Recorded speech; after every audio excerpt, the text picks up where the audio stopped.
জনাব সভাপতি, সর্বজনশ্রদ্ধেয় প্রফেসর সিরাজুল ইসলাম চৌধুরী, অতিথিবৃন্দ, excellencies, and my little friends who gave me the greetings,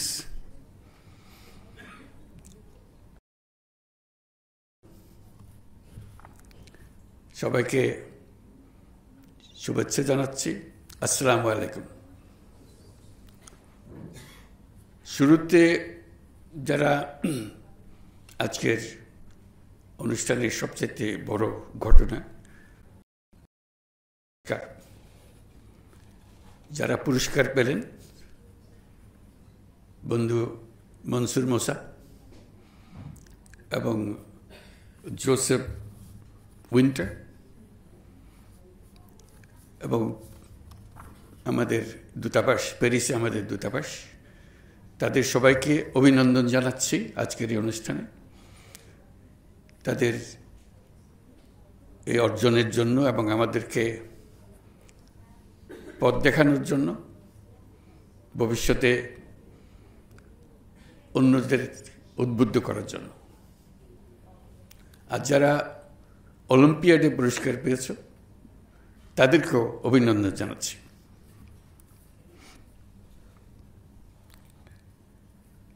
জাতির মুক্তি সংগ্রামের ইতিহাসে ভাষা আন্দোলনের গুরুত্ব অপরিসীম। এই আন্দোলনের মধ্য দিয়ে একটা অসাম্প্রদায়িক গণতান্ত্রিক ভাষাভিত্তিক জাতিসত্তা গঠনের ভিত রচিত হয়েছে। রাষ্ট্রভাষা বাংলা, এই আন্দোলন বাঙালির মাতৃভাষা বাংলার মর্যাদা রক্ষার জন্য সূচিত হলেও এর মূল চেতনাটি ছিল স্বাধিকার প্রতিষ্ঠা করা। তা ছিল বাংলার রাজনৈতিক, অর্থনৈতিক ও সাংস্কৃতিক মুক্তির আন্দোলন। তাই বাঙালির কাছে ২১ মানে মাথা নত না করার দৃঢ় প্রত্যয়। ৫২-র ২১শে ফেব্রুয়ারি তাই শুধু বেদনার্থ অতীতকে স্মরণ করে অশ্রু বিসর্জনের দিন নয়, বরং এক অবিনাশী প্রেরণা, সকল ধরনের অন্যায়, অবিচার, ষড়যন্ত্রের বিরুদ্ধে রুখে দাঁড়ানোর বীজমন্ত্র। বাংলাকে রাষ্ট্রভাষার স্বীকৃতি এনে দিতে আমাদের আত্মত্যাগ করতে হয়েছে অনেক। মাতৃভাষার জন্য জীবনদানের এমন ঘটনা পৃথিবীর ইতিহাসে নজিরবিহীন।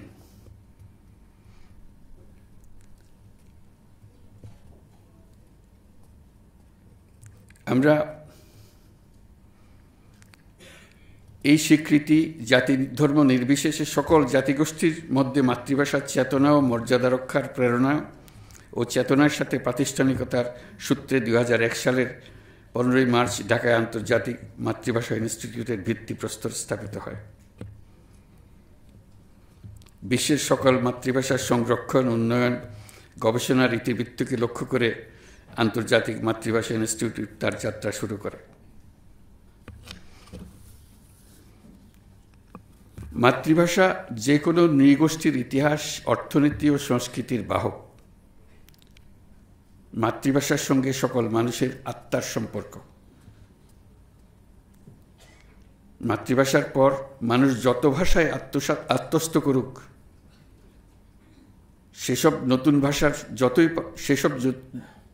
ভাষায় যতই পারদর্শিতা অর্জন করুক না কেন, মাতৃভাষাকে তার হৃদয়ের গভীরতা থেকে সরাতে পারে না। পৃথিবীর প্রায় সকল দেশে, নানা দেশের নানা ভাষার কিংবা হাতে গোনা কয়েকটি দেশের কিছু মানুষ নাগরিকত্ব গ্রহণ করে কয়েক ধরে বসবাস করে। নতুন দেশের ভাষা তাদের দৈনন্দিন জীবনে ২৪ ঘন্টার ভাষায় পরিণত হয়ে যায়। কিন্তু তবু সেই ভাষা মাতৃভাষায় পরিণত হয় না।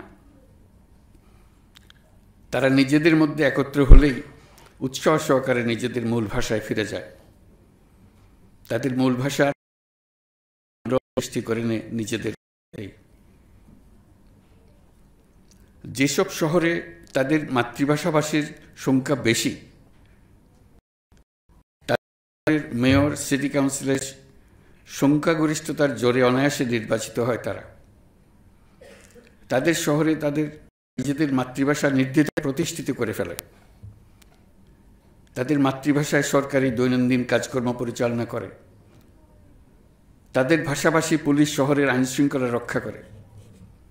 অথচ শহরের গণ্ডি ছাড়ালেই তারা আবার তাদের নতুন ভাষায় সাবলীলভাবে ফিরে যায়। শহরের নতুন নাগরিকদের নিয়ে পুরনো নাগরিকদের মনে কোনো ক্ষোভের সৃষ্টি হয় না। এক ভাষা শিখলেই ভাষায় দুর্বল হয়ে পড়বে, এই ধারণার কোনো ভিত্তি নেই।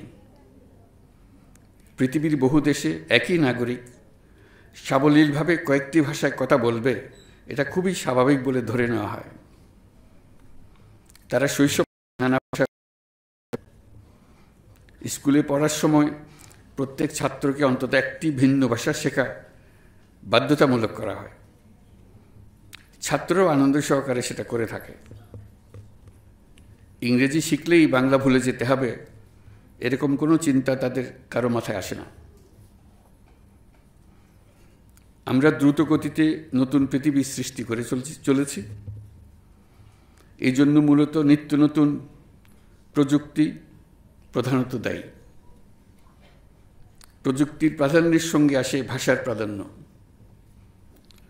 যে দেশের প্রযুক্তি পৃথিবীতে প্রাধান্য অর্জন করতে থাকবে, তার সঙ্গে প্রাধান্য অর্জন করতে থাকবে প্রযুক্তিদাতা দেশের ভাষা। সারা পৃথিবী এই ভাষা শেখার জন্য ঝাঁপিয়ে পড়বে।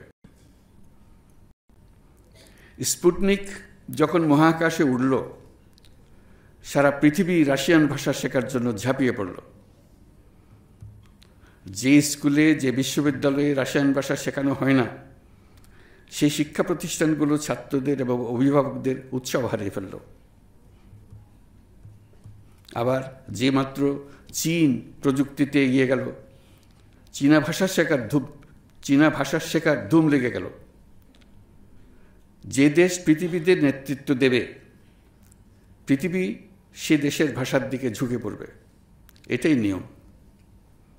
যে দেশের কিছু দেবার নেই, সে দেশের ভাষাতেও পৃথিবীর আগ্রহ নেই, অথবা থাকলেও খুব নিম্ন পর্যায়ের। প্রযুক্তি ছাড়াও যে কোনো দিক থেকে জাতির নেতৃত্ব দিতে পারলে, যে কোনো একটি দিক থেকে জাতির নেতৃত্ব দিতে পারলে, সে দেশের ভাষার প্রতি মানুষের আগ্রহ বাড়বেই, সে ভাষা যত জটিলই হোক না কেন। জাতি এগুলে ভাষা এগোয়। ভাষার সম্মান বাড়ে। নিজ ভাষার নিবেদিত প্রাণ প্রচারকর্মী হওয়া সত্ত্বেও জাতির কাছ থেকে পৃথিবীর ভাণ্ডারে কিছু দেবার না থাকলে ভাষার প্রতি আকর্ষণ সৃষ্টি করা সম্ভব হয় না। ভাষার প্রতি আগ্রহ সৃষ্টির সঙ্গে সাহিত্য, প্রযুক্তি, বিজ্ঞান সরাসরিভাবে জড়িত। আমরা যখন মাতৃভাষায় কথা বলি, তখন যেন মনে রাখি মাতৃভাষা মানুষের প্রাথমিক ভাষা। এরকম একটি ভাষা প্রথম শ্রবণে হোক না কেন, তা একদিন তার প্রাথমিক স্তর পার হয়ে বহু দেশের বহু মানুষের অত্যন্ত নমস্য ভাষায় পরিণত হতে পারে, যদি জাতি পৃথিবীর কাছে কিছু উপহার দিতে পারে। যদি সেই ভাষা পৃথিবীর অগ্রযাত্রায় স্ট্র্যাটেজিক বা কৌশলগত ভূমিকা, যদি সেই ভাষা পৃথিবীর অগ্রযাত্রায় স্ট্র্যাটেজিক বা কৌশলগত ভূমিকা দখল করে নিতে পারে। আজ আমরা মাতৃভাষা দিবসে সকল মাতৃভাষা উন্নয়ন ও সংরক্ষণের জন্য প্রতিজ্ঞাবদ্ধ হলাম। আবেগের কারণ তো আছেই, মস্ত বড় স্বার্থের কারণও আছে। এখন আমাদের জানা নেই কোন অজ্ঞাত নামহীন মাতৃভাষা পৃথিবী সম্পূর্ণ পাল্টে দেবে। করলে মস্ত ভুল কাজ করব। আজ বিশ্ব মাতৃভাষা দিবসে আন্তর্জাতিক ভাষা ইনস্টিটিউটের সার্বিক সাফল্য কামনা করছি। সবাইকে ধন্যবাদ।